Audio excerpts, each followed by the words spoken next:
أعوذ بالله من الشيطان الرجيم. بسم الله الرحمن الرحيم.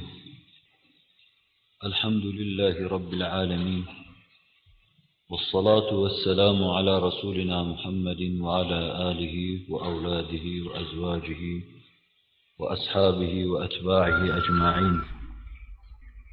سبحانك لا علم لنا إلا ما علمتنا إنك أنت العليم الحكيم. سبحانك لا فهم لنا إلا ما فهمتنا إنك أنت الجواد الكريم. رب اشرح لي صدري ويسر لي أمري واحلل عقدة من لساني يفقه قولي وأفوض أمري إلى الله إن الله بصير بالعباد. اللهم صل وسلم وبارك على سيدنا محمد وعلى سائر إخوانه النبيين والمرسلين عدد خلقك ورضا نفسك وزنة عرشك ومداد كلماتك وعلى آلهم وأولادهم وأصحابهم وأتباعهم أجمعين. بسم الله الرحمن الرحيم. والله خلق كل دابة من ماء فمنهم من يمشي على بطنه ومنهم من يمشي على رجلين ومنهم من يمشي على أربع يخلق الله ما يشاء إن الله على كل شيء قدير. صدق الله العظيم وبلغنا رسوله النبي الهاشمي الكريم. Ya İlahel Alemin, her halükarda tevfikat-ı sübhaniyeni bizlere yar eyle. İhlas-ı etemmi tahsile muvaffak eyle. Nefsin ve şeytanın şerrinden bizleri masum ve mahfuz eyle. Hakkı kâmeti kıymetine uygun takdire muvaffak eyle. Batıldan iştinaba da muvaffak eyle. Cümlemizi cennet ve cemalullah şerefiyle şerefyâb eyle. Amin. Hürmeti seyyid-i mürselin. Velhamdülillahi Rabbil alemin. Muhterem Müslümanlar, bir evvelki hafta Cenab-ı Hakk'ın iradesinin kainattaki tezahürü olan nizam ve intizamı anlatmak suretiyle varlığına, hayatına, vahdetine ve iradesine bir delil olarak o mevizeyi arz etmeye çalışmıştım. Sadece bir malumat olarak dinlemeden, meseleleri malumat olarak değerlendirmeden Allah bizi masum ve mahfuz buyursun. Onun marifetine götürmeyen marifetler boştur. Onun aşkını, aşk ateşini insan gönlünde yakmayan bütün çabalamalar, gayretler boştur. Onun cemali ve kemalini, müşahede aşkını insan içinde uyarmayan bütün görmeler, duymalar, hissetmeler hepsi boştur. İnsan yaşadığı müddetçe ölüme doğru süratle giderken her gün biraz daha onun marifeti, ona karşı aşku, iştiyak içinde artıyorsa insani bir yolda yürüyor demektir.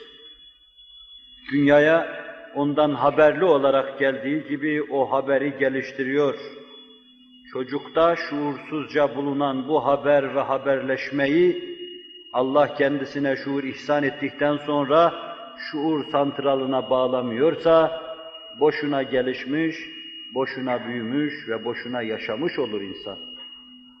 Fıtratına ve kalbine o kendisini duyurmuş, kalbinin ancak kendi marifetiyle doyacağını sana hissettirmiş. Sen hayatının sonuna doğru giderken bunu duymaz, bununla doymaz isen yine boş yaşamış olursun. Anlatırken de bunu duymuyor, bunu gönlümüzde hissetmiyorsak biz de boş yaşıyoruz.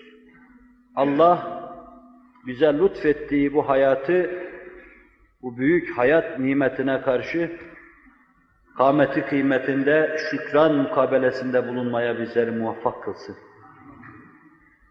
Peşi peşine 2 derste Allah'ın Celle Celaluhu birer ikişer sıfatını ve dolayısıyla vücudunu arz etmeye çalıştım.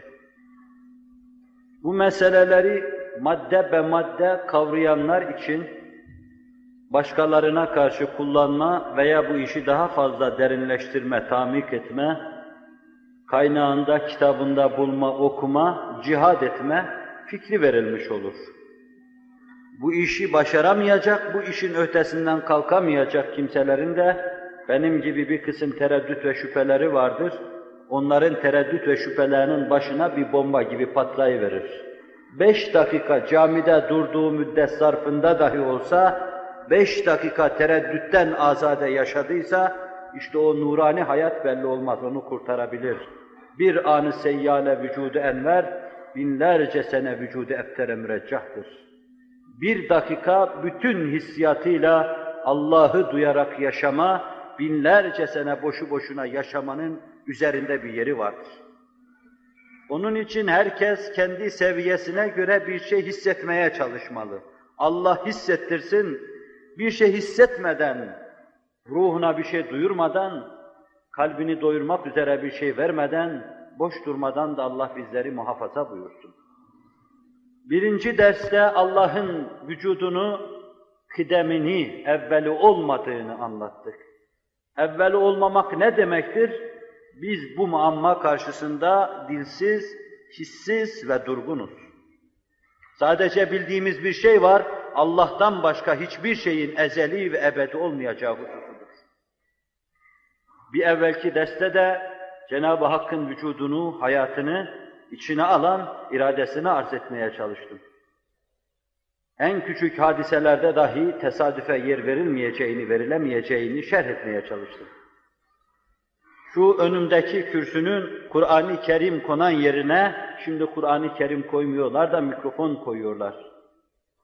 Mikrofonun konması nasıl iradeli bir insan tarafından konulması gerekiyor, kendi kendine olması nasıl muhal ise birbirine bağlı, birbirini devam ettiren ve ancak birbirine bağlı olmakla bir vücut halinde arz-ı endam eden öyle mahlukat var ki, öyle şeyler var ki, tesadüfen bunların bir araya gelmesini, oluşmasını kabul etmek, akılla, mantıkla, ilimle mütenakız düşmenin ifadesidir. Uzun misaller arz etmek suretiyle meseleyi gösterdim ve mev'izemin sonunda ilim adamlarının noktayı nazarı olarak bir kısım rakamlar size arz ettim. İnsan hücrelerden yapılmış. Bu hücreler bir kısım proteinlerden teşekkül ediyor. Ve insan vücudunda tesbih tanesi gibi dizilen, insan hücrelerinde tesbih tanesi gibi sıralanan bu protein parçalarından bir tanesinin içinde sadece 40.000 tane atom bulunduğunu arz ettim. Batılı riyaziye mütehassısı Leconte Dunoy, sadece bu bir tek protein parçasının meydana gelebilmesi için 10 üstü 160 gerekir dediğini de size arz ettim. Yani okunmaz rakam bu. Bu okunmaz rakamla ifade edilecek şey neyse, işte o ihtimallerden bir tek ihtimalle ancak olabilir demektir bu. Bir tek protein parçası. Bunu bugünkü derste daha fazla şerh etmeye çalışacağım. İnsan bir kısım hücrelerden mürekkeptir. Hücre tek başına yaşayan canlı demektir. İnsanın küçük canlı parçası demektir. En büyük hücre deve kuşu yumurtası ise bu bir hücredir. İnsan vücudunda hücreler veya başka varlıkların vücudunda hücreler vardır ki 1 milyonu toplansa bir iğnenin ucu kadar olmaz. Ama biz bunları bugün elektron mikroskopla büyütüyor, pencere haline getiriyor ve sonra bakıyoruz. İçinde Allah'ın irade ve kudretiyle nelerin oynaştığını, nelerin kaynaştığını görüyoruz. Bir tek hücre iğnenin başında işte 1 milyonu toplanırsa, bu bir tek hücreyi teşkil eden proteinlerden bir parçanın nasıl bir yer işgal ettiğini o zaman sen kendi kendine düşüneceksin. Ve o tek protein parçası içinde de 40.000 tane atomun bulunduğunu düşüneceksin. Nasıl görünmez şey. Ve bunların belli bir hesap ve ölçü ve kıstasla bir araya geleceğini hesap edeceksin. İşte batılı riyaziye, matematik mütehassısı diyor ki, sadece bu parçanın bir araya gelmesi, milyar defa milyar belki alsan saçsan, bir defa böyle ya olur ya da olmaz demektir bunun manası. Ondan sonra kainatta birbirini takip eden ve şu şekli hazırı meydana getiren hadiseleri sırasıyla arz etmeye çalıştım. Kullama hatara bibalik fallahu vera'a zalik. Aklına ne gelirse onun verasında Allah vardır Celle Celaluhu. Ehli sünnet kullama hatara bibalik fallahu Teala gayru zalik derler. Aklına gelen her şeyden Allah başkadır. Bunun ayrı bir yeri var. Allah'ın misli, şebihi, naziri, benzeri, zıddı, menendi yoktur. Bu manayı ifade eder. Fakat icraatı bakımından hangi hadiseyi kurcalarsan kurcala, arkasında Allah'ın kudretini, Allah'ın iradesini, Allah'ın inayetini ve Allah'ın ilmini göreceksin. Kainatta senin laboratuvarına, teşrih masana ne getirilirse getirilsin, eline aldığın hassas ince cımbızla kurcaladığın zaman kudreti ilahi kendisini gösterecektir orada. İşte bir tek protein parçasında gösterdiği gibi Güneş'in 149,5 milyon kilometre küremizden uzak bulunması tesadüfe verilemediği gibi arz etmiştim. Havanın şekli hazırdaki kesafeti de verilemez tesadüfe. Havanın içindeki gazların terkibinde belli oranlara riayet de tesadüfe verilemez. Bunları misalleriyle arz ettim. %21 nispetinde oksijen vardır. %10 olsa ölürsünüz. %50 olsa yeryüzünde her şey cayır cayır yanar. Bunu bu oranda tutan Allah'tır Celle Celaluhu. Birkaç kademe yer kabuğu yüksek olsaydı, sizin faydanız için yaratılan gazları yutuverecekti. Ve siz, Ala rafineri tüplere gaz doldurmadığı zaman nasıl gazsız kalıyorsunuz? Bu defa havada öyle gazsız kalacak, ölecektiniz. Delik arayacaktınız girmek için. Bütün bunları peşi peşine ayarlayan, tanzim eden Allah'tır. Çünkü tek hadise değil bu. Binlerce birbirine bağlı hadiselerin en mükemmel şekilde meydana gelmesi gösteriyor ki tesadüf bu işe parmak karıştıramaz. Elektronlar çekirdeğin etrafında hareket ediyor, etmeyebilirdi. Çekirdek tarafından çekilseydi koskoca küreye arzın bir yumurta kadar kalacağını da size arz etmiştim. Ağırlığı aynı ağırlık olacak ama fakat siz vücuda gelecek, meydan bulacak zemini bulamayacaktınız yaşamak için. Bir yumurta gibi kalacaktı. Bu elektronları hareket ettiriyor. Hareket ettiriyor, kaçırmıyordu onları onun etrafından. Cazibe kanunuyla cisimleri bir araya getiriyor. Atomlar arasındaki sümani bilmiyorum bunu da arz ettim mi? Elektronların çekirdek etrafında dönmesinde mütemadiyen 8'li sıralar birbirini takip eder. Böylece bu nizam, bu düzeni devam ettirmekle cisimleri birbirine karıştırır. Aliler, veliler, bekirler yapar. Taşlar, topraklar, mermerler yapar Allah. Ağaçlar, otlar, meyveler yapar bunları birbirine karıştırmakla. Bu cazibede olmasaydı olmayacaktı bu iş. Cisimler arasındaki bu cazibenin de ayrı bir irade ilahi gösterme şekli vardır. Bunları peşi peşine arz ettim. Bütün bunlar yeryüzünde hayatın meydana gelmesine zemin hazırlamaktan ibarettir. O derste mufassalan arz ettiğim için burada tekrarını zait sayıyorum. Yeryüzünde hayata zemin hazırlamak içindir. Bunlardan bir tanesi eksik olsa, namazın rükünlerinden bir tanesi olmadığı zaman namaz olmadığı gibi hayat olmayacaktır. Bu şartlardan hangisini kaldırırsanız kaldırınız, yeryüzünde hayatın söndüğünü göreceksiniz. Hayata zemin hazırlandı, öyleyse bu derste de Allah'ın vücuduyla hayatını Celle Celaluhu size arz etmeye çalışayım. Ve yine devamlı tekrar ettiğim şu sözü söylemekle işe başlayayım. Size gözünüze apaçık gösterebileceği binlerce delili de söyleseler, Allah'ı ispat vadisinde o delil gereken kuvvete ve güce sahip değildir. Allah mevcudu mutlak, bizim mahiyetimizde, vicdanımızda kendisini bize hissettirmektedir. Entüisyon dediğim 4. delilde inşallahü teala bunu size arz edeceğim. Artık 6 ay sonra mı sıra gelir bilemiyorum. Vicdanımızda hissettiğimiz mabud-u mutlak, bu üluhiyet akidesinin fikrinin fıtri olduğunu kabul ettikten sonra tereddüt ve şüphe gubarını bu delillerle süpürüyoruz. Yani deliller bizim elimizde birer süpürgedir. Kafirin ortaya attığı tereddütleri, şüpheleri bu süpürgelerle süpürüveririz.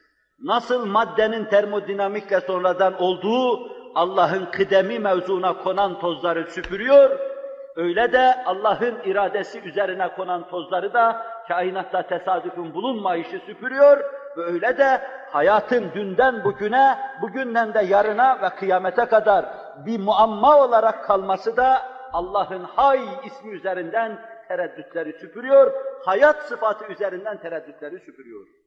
Huvellezî yuhyi ve yumît. O Allah ki hayatı yaratan da O'dur, ölümü yaratan da O'dur. Bir kısım kanun ve mekanizma onunla alakasını kestiği zaman sönüyor demek değildir bunun manası. İşin biraz sarf babında inceliğine vakıf olan bilir ki ihya ve imate daha ziyade hayatı nefretme verme manasınadır. Hayat nasıl bir varlıktır? Ölüm de öyle bir varlıktır. Hayatı yaratan Allah olduğu gibi mevti yaratan da Allah'tır.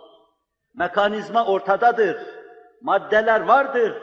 Hatta ölen insanın bütün vücudunda hayatta bulunması gereken bir insan için gerekli her şey vardır fakat insan ölmüştür. İşte bu ölümü yaratan Allah'tır. Geçen de çok yakın bir kardeşimiz, bir doktor abimiz naklettiler. Materyalist bir arkadaşım var dedi. Ölüm hadiseleri karşısında öyle şaşkına, öyle kendinden geçmişe döner ki ter kan içinde kalır, ne yapacağını bilemez.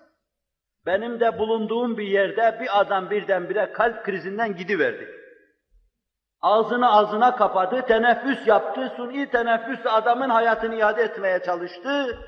Allah Celle Celaluhu imate feliyle tecelli ettikten sonra hayatı geriye çevirmeye imkan olmadığı için şaşkın cenazenin yüzüne baktı, anlayamıyorum bu ölümü dedi. Mekanizma yerinde durduğu halde niye insan ölüyor? Tıp, ilim hala bu büyük hadise karşısında şaşkındır. Bir de bu mekanizmanın hayat kazanma meselesi vardır. Bu amik bahse girmeden evvel burada İslam'ın noktayı nazarı olarak bazı hususları arzda fayda mülahaz ediyorum. İslam düşünmeyi emreder ilk defa. اَوَلَمْ يَنْظُرُوا ف۪ي مَلَكُوتِ السَّمَاوَاتِ وَالْاَرْضِ.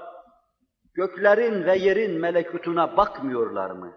Bir göklerin dış yüzüne bakmak, yerin dış yüzüne bakmak, insanın dış yüzüne bakmak, bir de illetler alemine girmek, işin niçin ve nedenlerini kurcalamak, hikmet dediğimiz yanlış bir ifadeyle felsefenin mevzu olarak aldığı hususlara girmek, sebep-sonuç meselelerine bakmak, göklerin ve yerin işte bu kanunlarla anlatılan yüzüne bakmıyorlar mı diyor. Başını kaldırıp göğün yüzüne bakmak bir şey değildir, bir şey ifade etmez.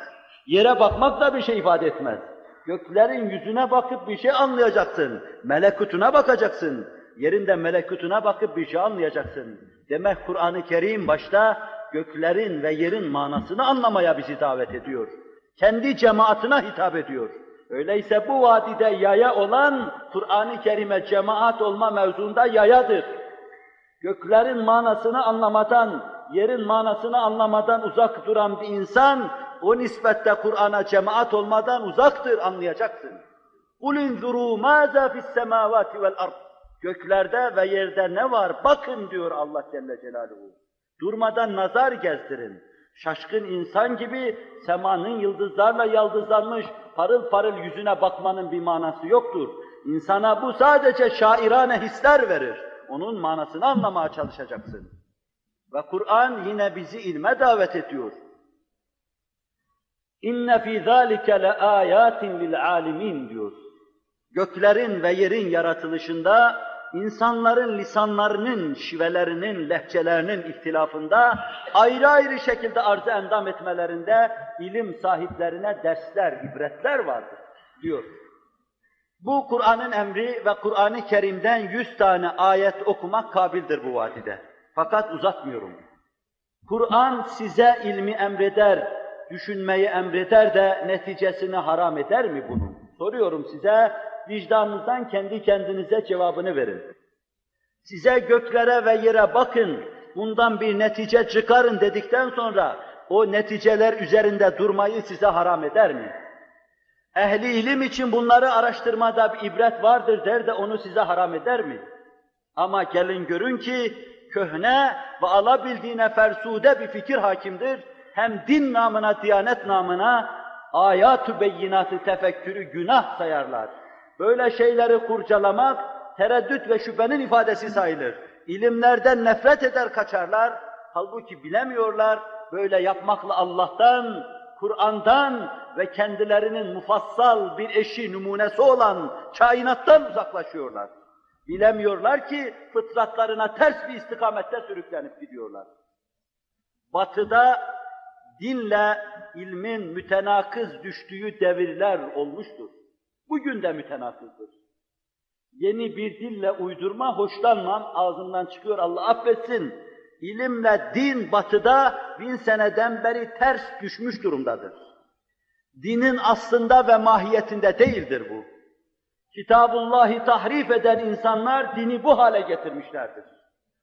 Hayata karşı yabancı olan dil, ilme karşı yabancı olan dil, ilim tarafından, hayat tarafından daima reaksiyonla karşılaşmıştır. Onun içindir ki sahayı ilimde din kendisini gösterememiştir Avrupa'da. Ama İslamiyet'te böyle bir şey asla bahis mevzu değildir. Neden bahis mevzu değildir? Çünkü Kur'an tahrif edilmemiş Allah kitabıdır. Şu kainat Allah'ın irade ve kudretiyle yazılmış bir kitaptır. Kur'an da Allah'ın kelam sıfatıyla yazılmış bir kitaptır. Muhteşem sani bir sanat abidesi dikmiştir. Ve ondan sonra o sanat abidesini size Kur'an denen kitabıyla tercüme etmiştir. Kevn, kevnullah'tır. Kelam, kelamullah'tır. Abd, abdullah'tır. Abdullah'a kelamullah, kainatullah'ı anlatıyor. Hilaf olur mu bunda? Tenakuz olur mu bunda? Elbette bir şeyi yaratan en doğruyu konuşur. Öyleyse Kur'an-ı Kerim'i ilimlerle ters düşüyor görmek, müsbet fünuna karşı gelmenin ifadesidir. Size anlatacağım hususu, işte ilmi anlayış içinde, Kur'an-ı Mucizül Beyan'la ilmin beraber gidişi havası içinde arz etmeye çalışacağım. Allah'ın Hay ismine aynı olacak bir tabloyu arz edecektim. Bu mukaddemelerle anlatacağım şeyin ne münasebeti var şimdi göreceksiniz. İnsanlar ya bir anadan, babadan meydana gelmiştir veyahut bir amipten, solucandan, kurbağadan, kanguriden, maymundan meydana gelmiştir. İlim ve din bir tarafta ittifak ve ittihad eder, bir hakikata parmak basarsa, bunun dışında faraziyelere, nazariyelere dayanarak, affedersiniz zevzeklik yapanlara sükût etmek düşer. Kur'an bu iş böyledir diyorsa, Resulullah bu mesele böyledir diyorsa sallallahu aleyhi ve sellem ve ilimde bu noktada faraziyecinin, nazariyecinin karşısında ise hoşbazlık yapana en azından ilmin verdiği fazilete dayanarak sükût etmek düşer. Ama hala konuşuyor, hala kulak tırmalayıcı şeyler söylüyorsa ilim adamı nazarıyla bakılmaz, garip tecelli, ayaktaşı başa çıkmış, baştaki ayağa inmiş, 20. asrın garaibinden bir tanesi de budur deyip geçiveririz. Allah insaf ve izan versin. Kur'an diyor ki, İnne mesele İsa indallahi kemeseli Adem halakahu min turab thumme kâle lehu kun feyekûn. İsa'nın yaratılışı neye benzer biliyor musunuz? O Hazreti Adem'e. Nasıl o mucizedir? O da mucizedir. Zinhar onu sebeplerin seyri içinde bir kısım tabii kanunlara vererek izaha kalkışmayınız. Bir ceninin sperm halinde anne yumurtasına girişi, sonra orada rüşeym halinde gelişmesi, derken çocuk olması, dünyaya gelmesi, bağırıp çağırması şeklinde bir seyir takip edeceğini düşünmeyiniz. Bu mucizedir.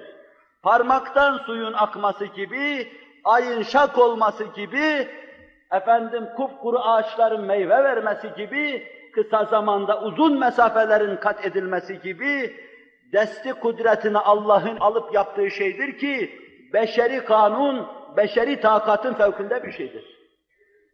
خَلَقَهُ مِنْ تُرَابٍ Adem'i Allah Celle Celaluhu topraktan yarattı. Kur'an'da 100 ayet anlatıyor bu meseleyi. ثُمَّ قَالَ لَهُ كُنْ Sonra Allah ona ol deyiverdi. hemen akabinde de oluverdi. Allah Resulü sallallahu aleyhi ve sellem لَمَّا خَلَقَ اللّٰهُ آدَمَ وَنَفَخَ ف۪يهِ الرُّوحَ فَعَقَسَ İlâ ahiril hadis. Allah Adem'i yarattı, ona ruhu nefetti, o da aksırıverdi birdenbire, sonra da elhamdülillah dedi. Allah Celle Celaluhu git şunlara selam ver, senin ve senden sonra evladının selamı olacak dedi. Sahihinde Allah Resulü'nün ifade buyurduğu hadis-i şerifte Hz. Adem'in birdenbire ani ve def'i yaratıldığını göstermektedir. Bu hususu mev'izenin sonunda, bugün veya öbür derste mev'izenin sonunda İslam'ın bu mevzudaki bizden istediği şey adı altında Kur'an ve hadislerle tahşidat yapıp anlatmayı düşünüyorum. Sadece meseleye giriş sadedinde, bu mevzuda İslam'ın söylediği bir şey yoktur diyen, kendini bilmezlere karşı giriş sadedinde arz ediyorum bunu. Allah Celle Celaluhu Hazreti Adem'i böyle yarattı ve insanlar onun neslinden meydana geldiler. Tarihi karıştırdığımız zamanda Darwin devrine kadar bütün insanlık bir Hazreti Adem'den geldiğini söylüyordu. Darwin devrindeki tarihe kadar beşer tarihinde insanlığın herhangi bir şeyden, ağaçtan, ottan, amipten vesaireden, şundan bundan meydana geldiğine dair tek satır, tek kelime, tek harf göremezsiniz. O güne kadar beşer hep bir anadan, bir babadan geldiğini ifade etmesi gösteriyor ki esasen birbirini takip eden bu hadiseler içinde kaybolmayan bir hakikat varsa o da Hazreti Adem hakikattır. Tarihi hakikatta böyle diyor bize. Tarihi karıştıranlar bilirler. İlme gelince, ilim bize gösteriyor ki evvela yoktan hiçbir canlı kendi kendine var olamaz. Misallerle arz edeceğim. İlim bize gösteriyor ki canlı var olduktan sonra gelişemez. İlim bize gösteriyor ki canlı gelişse de üreyemez. İlim bize gösteriyor ki ürese de dönüşemez. Başka bir hale giremez. Ve sırasıyla bu hususları arz edeyim. Vakit ve imkan müsaade ederse onların kendilerine mesnet ettikleri hususları da arz edeyim. Ama bu derste vaktimiz müsaade etmezse mesnetlerinin ne kadar çürük olduğunu da önümüzdeki derste arz edeyim. Allah yardımcımız olsun. Bir asırdan beri materyalist kimya dünyası laboratuvarlarını seferber ederek kimyevi terkiplerle bir canlı yapma gayreti içindedirler. Tabii bu meselede en başta yarışı kazanan, daima pistin önünde gırtlağına gelmiş soluklarla zafer sarhoşluğu içinde kendini gösteren materyalist dünyanın temsilcisi Rusya gelir. 1942'den başlayarak Rusya'da hususi mahiyette kurulmuş Kimya Enstitüsü bu mevzuda bir çalışmaya girişti ve Rusya'da en meşhur kimyacı Oparin'i bu enstitünün başına reis olarak getirdiler. 20 sene tüplerin içinde terkipler yapıldı, tahliller yapıldı, insanı meydana getiren maddeler bir araya getirildi, karbonu, azotu, kükürdü, oksijeni, hidrojeni, fosforu bir araya getirildi, çeşitli oranlarla yapıldı, hücre teşrih edildi, hücrenin içinde Allah'ın kullandığı malzemeden istifade edildi. 20 sene çalışıldıktan sonra resmen Rus radyosu 1962'de bütün gazeteler yazdı o zaman, ilan ettiler. Kimya tarikiyle en küçük bir canlıyı dahi yaratmak imkansızdır dediler. İlim bilhassa materyalist dünyayı ve materyalizmi temsil eden Rusya kendi yıkımı hesabına bunu ilan etti. Çünkü temel felsefeleri Allah'ı inkardır. Lenin'in en büyük düşmanı Allah'tır ve Allah düşmanlığı bütün nesle telkin edilmelidir. Türkiye'de mevce geliştiği gibi Allah düşmanlığı telkin edilmelidir der. İnşallah antiparantez arz edeyim. Allah adına gelişen mevceler ve bu mevcelerin içindeki korkunç vakum en yakın zamanda küfrü sıfırına kadar yutacaktır. Kaldı ki onlardan daha evvel kimya tarikiyle veya balçıklar, çamurlar içinde bir canlının kendi kendine meydana gelemeyeceğini, pozitif ilimde büyük bir rükün olan Pasteur tecrübelerle aleme göstermişti.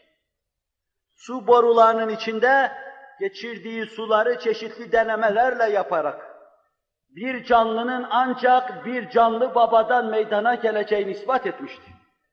Esbab tarikiyle bir yumurta başka bir canlı varsa ikinci bir canlı olur demişti ilmi heyetin huzurunda. Ve herkes pozitif olan bu neticeyi kabullenmişti. Bununla beraber dediler ki bu yeryüzünde bugünkü şartlarda olmayabilir de fakat gökten gelmiş olabilir. Pozitif bütün buluşlara karşı, tecrübelere karşı. Diyor ki ilim, şu gördüğünüz güneş var ya, bu bir hararet, bir şua menbaıdır. Hayır sen diyorsun, o hayal gibi bir şeydir. Biz şua ve hararet menbaı gördüğümüzden öyle geliyor bize. İşte evvelki şık tecrübenin ifadesidir. İkinci şık hayalin, hülyanın ifadesidir. Pasteur katiyen gösterdi. Bir canlı hücre, bir canlı tohum suyun içine koyduğu zaman o balçıkta, bataklıkta canlı oldu, bir solucan oldu. Ama babasından oldu, yumurtadan oldu.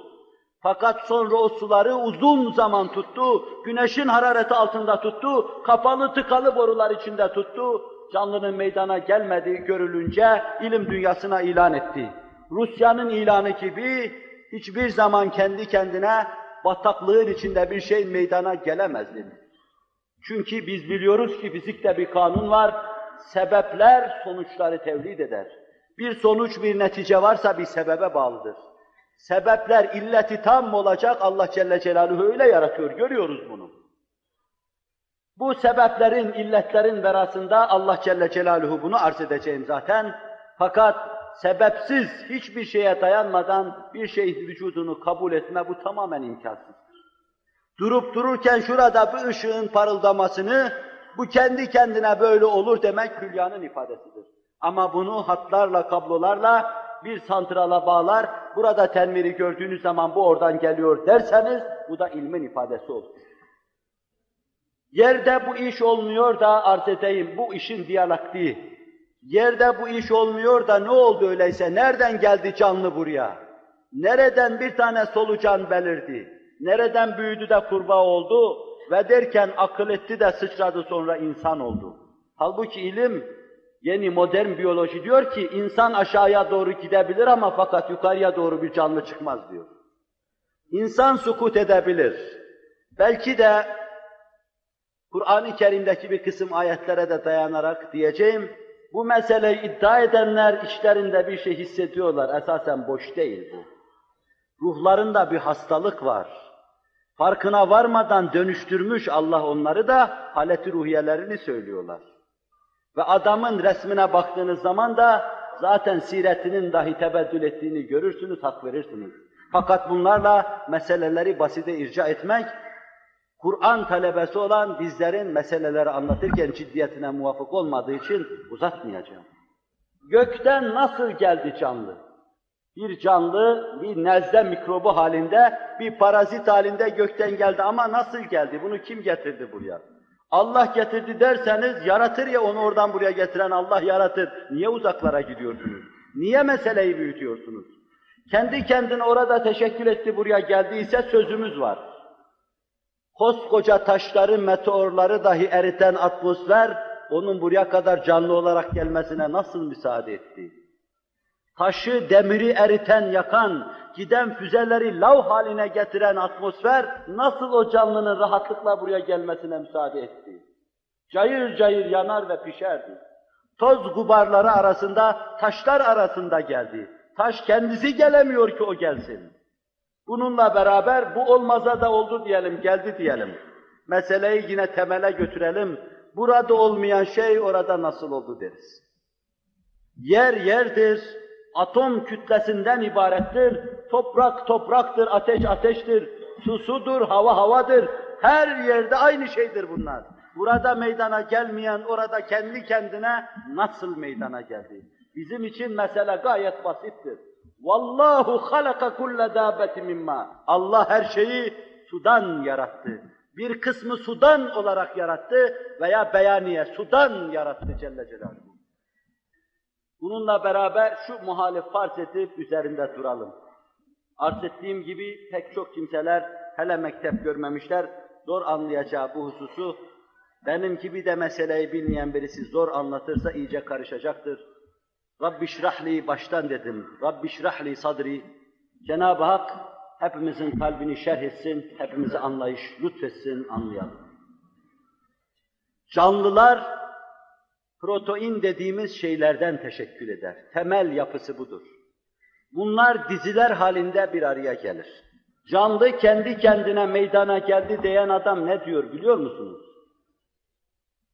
Yeryüzünde çeşitli atomlar bir araya gelerek bir protein tanesi içinde arz etmiştim, 40.000 tane atom var. 1000 tane protein bir araya geldi, bir hücrenin bir köşe taşı oldu.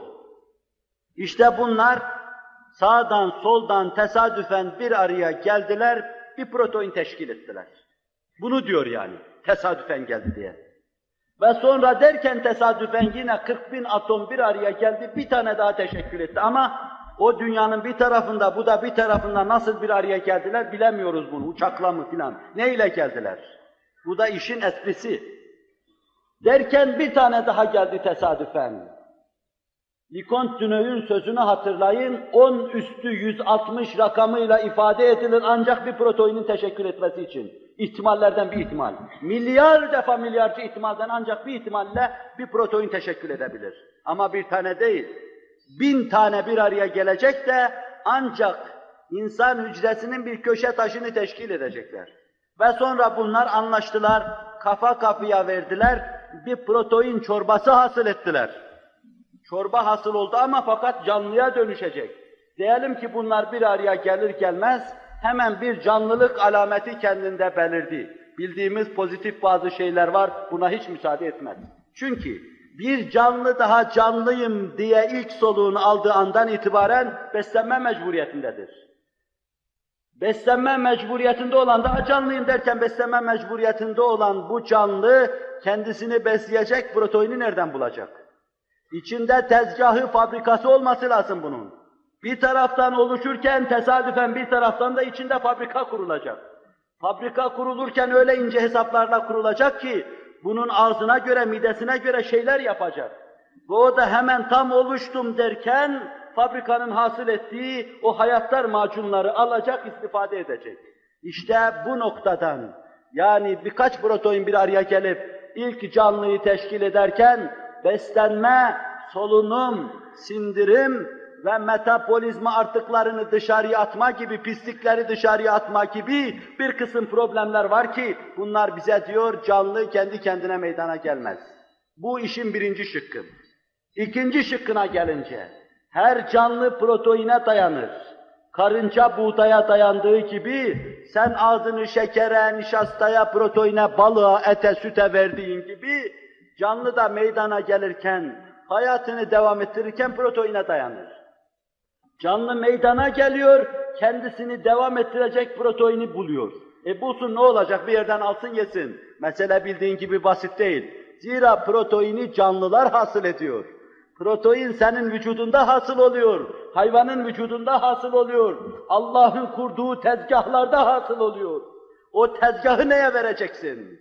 Demek oluyor ki, ne canlının ilk defa mekanik olarak meydana gelirken, onun bünyesinde kendisini hayata mazhar edecek, hayatını devam ettirecek, o fabrikaları düşünmek, ne de kendisini sonra hayatta kaldıracak, devam ettirecek, proteinleri hasıl etmek mümkün olmadığına göre, ilk defa kendi kendine olduğu meselesi birinci çıkmaza giriyor.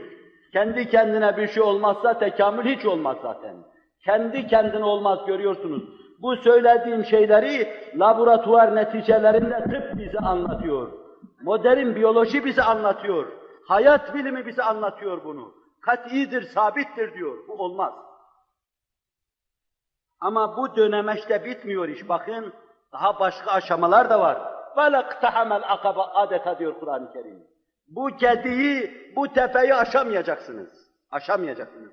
Başka bir tepe daha çıkıyor karşılarına. İkinci şık.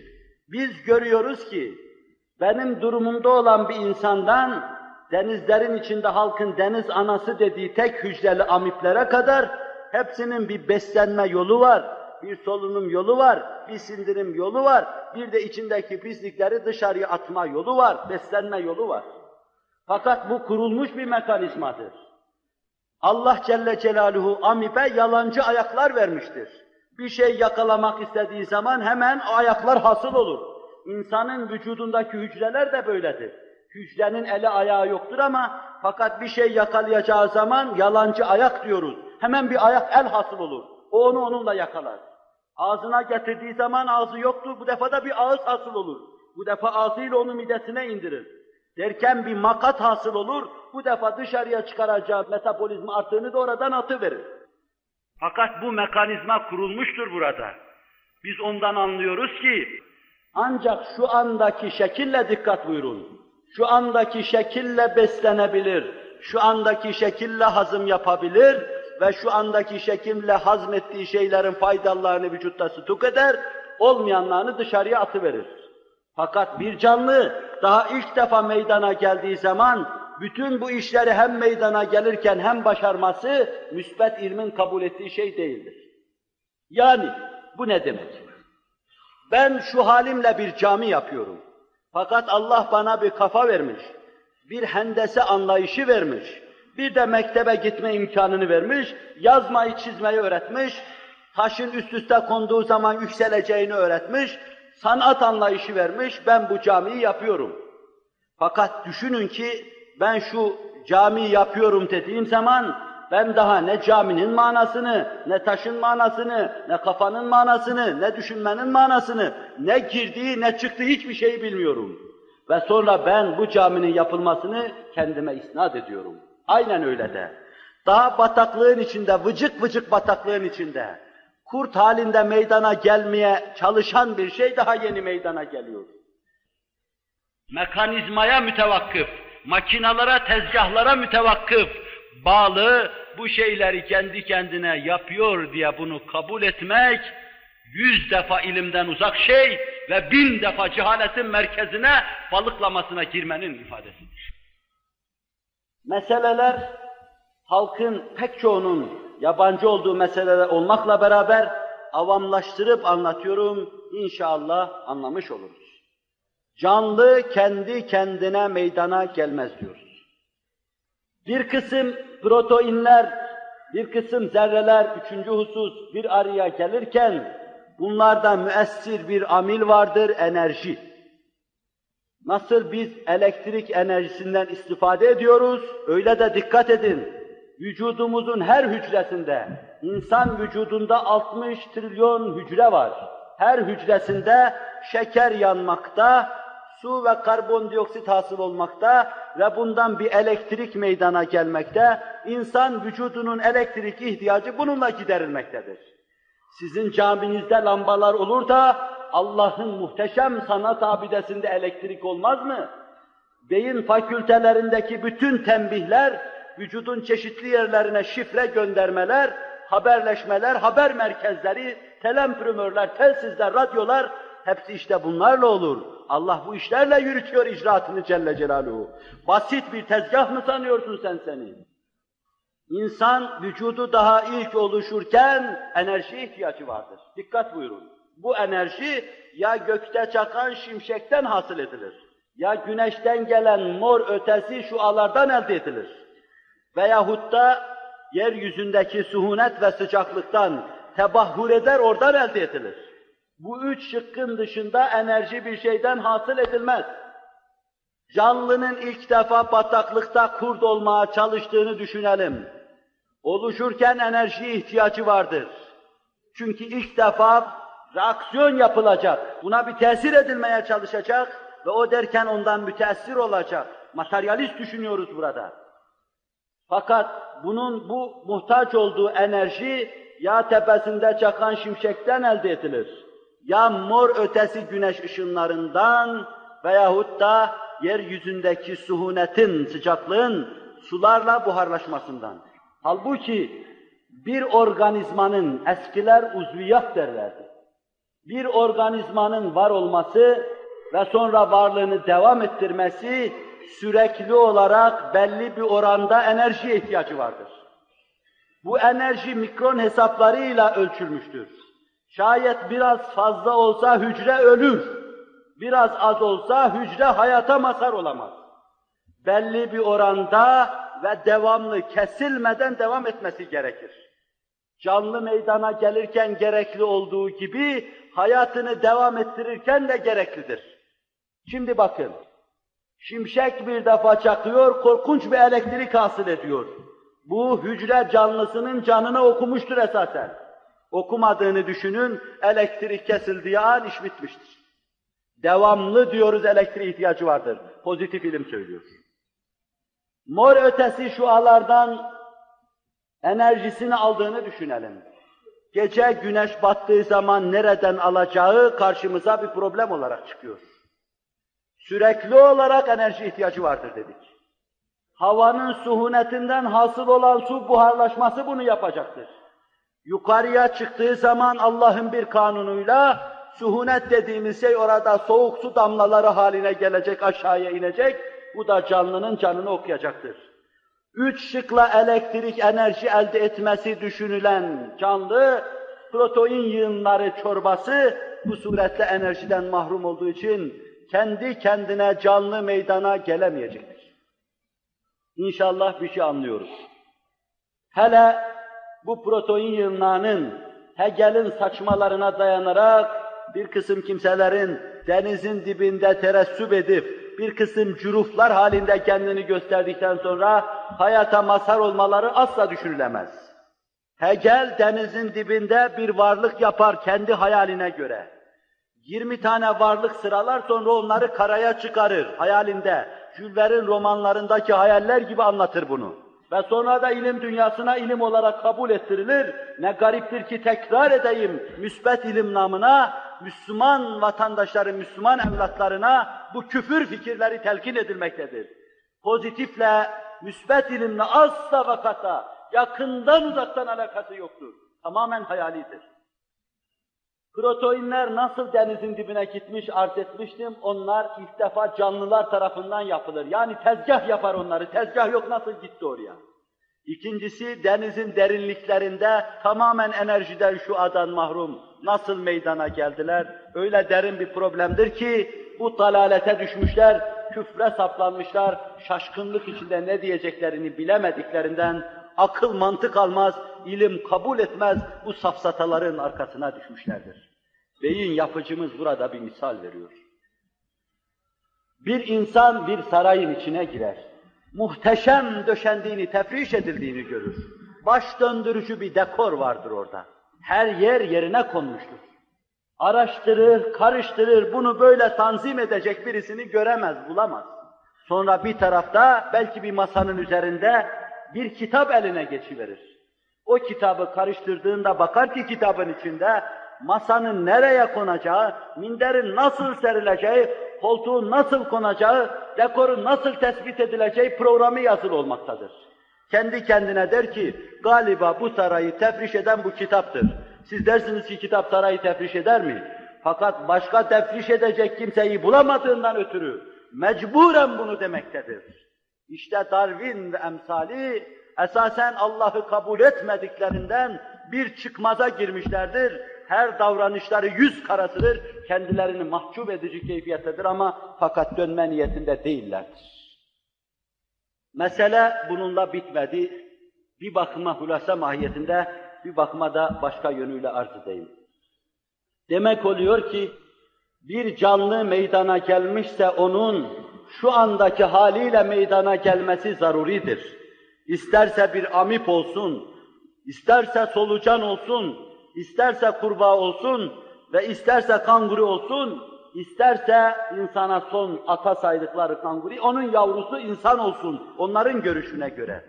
Bütün bunlar hepsi şu andaki haliyle meydana gelme mecburiyetindedir. Mekanizmanın devamı, hayatiyetin sürdürülmesi, Kayyum ismine dayanan bu şeyler, Kayyum ismine dayalı olarak meydana gelmiştir. Hay ismine dayanarak ya hay demiş var olmuştur ve onunla mevcudiyetini devam ettirmektedir. Evet, bir şey yoktan var olmaz misalini gördük. Sebep ister. Var olan şey üremez. Neden üremez? Solucan olarak kalır. Büyürse şayet sadece boyu büyür. Hücreler çoğaldıkça boyu büyür onun.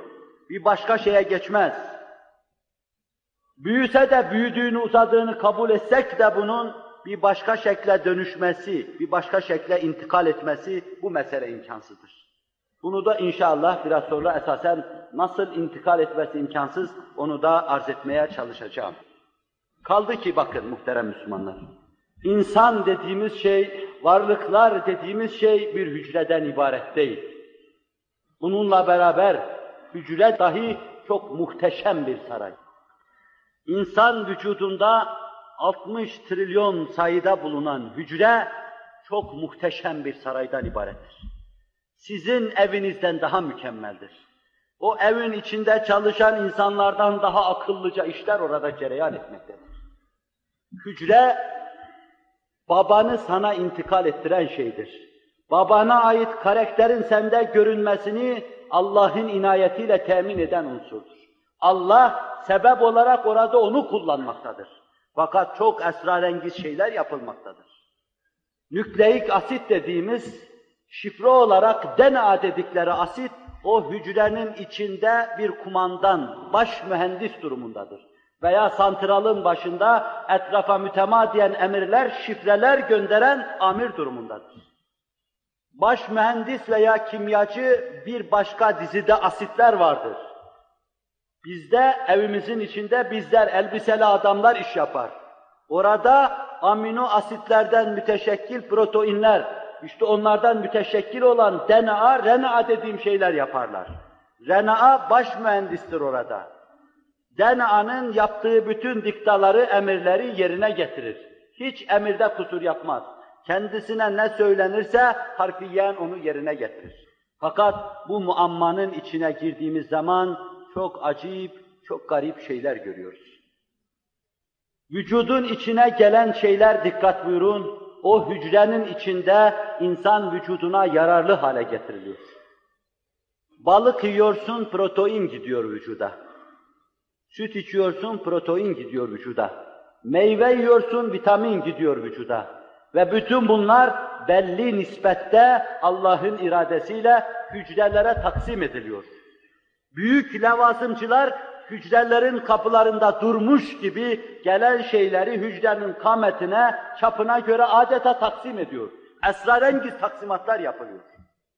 Ve sonra RNA giren proteinleri bölüyor, vücuda yararlı proteinler haline getiriyor. Ondan sonra o proteinler kimisi sana tırnak, kimisi göz, kimisi kulak, kimisi bacak oluyor. Bütün bunları da DNA dikte ediyor, şifre ediyor diyorlar. DNA'ya şifreyi kim yazdırıyor? Vallahu halaka kulle dabbetin mimma. Feminhum men yemşi ala batni ve minhum men yemşi ala rijleyn ve minhum men yemşi ala arba'. Yahlukullahu ma yeşâ. İnnallaha ala kulli şeyin kadir. Allah işte böyledir Celle Celaluhu. Kimisini ayaksız, kimisini iki ayaklı, kimisini de dört ayaklı, maiden yaratan Allah Celle Celaluhu. Her şeyin verasında icraatı yapan O'dur. Şifreyi yazdıran da O'dur Celle Celaluhu. Ve bu hücrede dışa karşı daima dikkat buyurun bir reaksiyon vardır. Öyle bir düzen, öyle bir nizam vardır. Yabancı bir hücre o hücreye müdahale ettiği zaman hemen ona karşı koyma vardır, müdahale vardır. Onun içindir ki bir yabancı şey, parazit o hücrenin içine kolaylıkla giremez. Hastalıklar bir kısım zaaflardan ileriye gelir. Yani o hücredeki koruyucu askerler, bekçiler filan rahatsız olduklarında vazifelerini yapamazlar. Yoksa Allah tavzif etmiştir, onlar vazife yaparlar, hastalık sokulamaz onların yanına. Onun için etibbayı bilhassa dikkat buyurun operatörleri çok düşündüren bir husus var.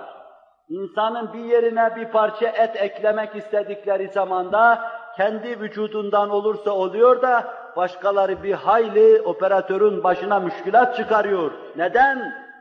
İnsan olsa bile ayrı dokuya, ayrı nesce sahip bulunduğundan, onun vücudundaki o proteinlerden müteşekkil o hücreler, yabancı bir hücreyi kabul etmiyor. Ecnebi kabul etmem diyor ben. İnsan vücudundan gelen parçayı kabul etmezse, o parçanın başka şekle dönüşmesi asla kabil değildir. Kaldı ki, biz biliyoruz ki vücudun içindeki hücrelere bir kısım şeyler insanlar tarafından suni olarak sokulmaya, enjekte edilmeye çalışsa veyahut da tabii kanunlarla Allah'ın sevkiyle gelse girse dahi o hücrede ya hastalık olur, o hücre ölür veyahut onları dışarıya atar. Dönüşme asla ve kata olamaz. İnsanı koma halinde hastaneye götürseler, hücreleri yabancı mikroplar, parazitler aslan şeklinde, kaplan şeklinde, kuş şeklinde, sırtlan şeklinde, canavar şeklinde mikropların hücumuna uğrasa ve her hücrede ormandaki vahşiler gibi bir mikrop, tilki, tavşan şeklinde arz endam etse, o adam yatakta yatarken yine insan olarak yatar, insan olarak ölür. Onun hücrelerinin şeklini asla değiştiremezler. 60 senede yatsa değişmez. Orada o hayvan şeklindeki mikroplar, parazitler hüküm ferma olsa da değişmez. Ne olur değişmez? Ya o hücreler mücadele ede onu öldürür atarlar veyahut da kendileri hastalanır ve ölürler. Ama şerefleriyle ölürler, insan olarak ölürler. İçindeki antiparantiz, parazitlere dair arz edeyim. İçindeki parazitlere karşı hücre kadar şuurlu davranmayanlar zillet içinde ölmeye mahkumdurlar.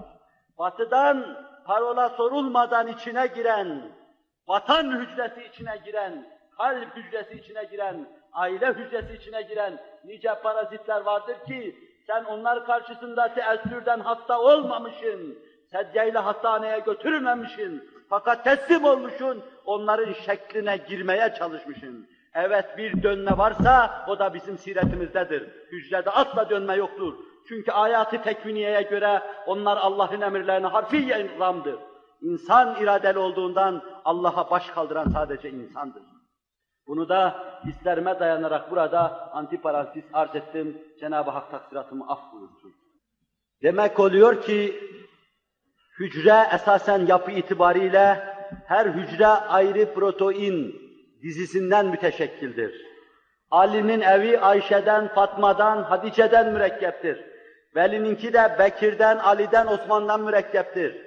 Ayşe, Fatma, Hatice nasıl Ali, Osman, Bekir olmazsa öyle de insan vücudundaki hücre ister dıştan bir şey enjekte etmekle, drozofilla sineğinde yaptıkları gibi isterse mikropların tasallutuyla asla değişmez. Bunu inşallahü teala kimyevi keyfiyetlerini anlatacağım. Şimdi anlaşıldı ki hepsini anlatamayacağım size.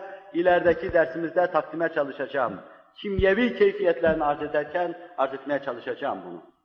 Bir diğer husus da şudur, çok dakiktir bu da. Biliyoruz ki Allah Celle Celaluhu bu insanları yaratırken böyle tesadüfen insan meydana gelmemiştir.